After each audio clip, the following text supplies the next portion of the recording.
Well, the threat from North Korea has some nations on high alert tonight. The U.S. and Japan are now calling for an emergency meeting of the UN Security Council.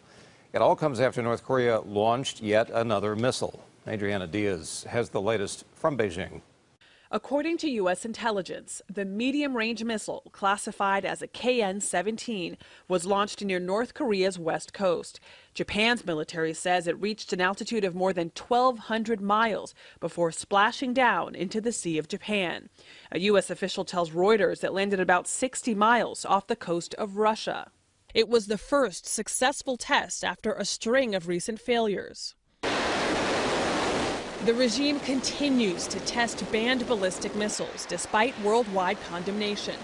But the U.S. military says the flight pattern of today's launch was not consistent with an intercontinental ballistic missile, or ICBM, the type that could reach the U.S. mainland.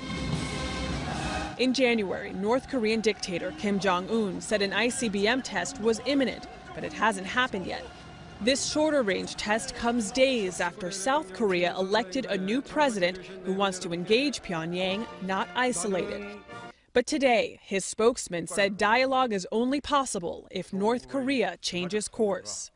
In a statement, the White House called for stronger sanctions and pointed out that the missile landed near Russian territory, adding that President Donald Trump, quote, cannot imagine that Russia is pleased.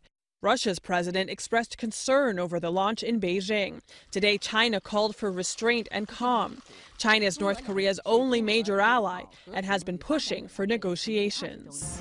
Adriana Diaz, CBS News, Beijing.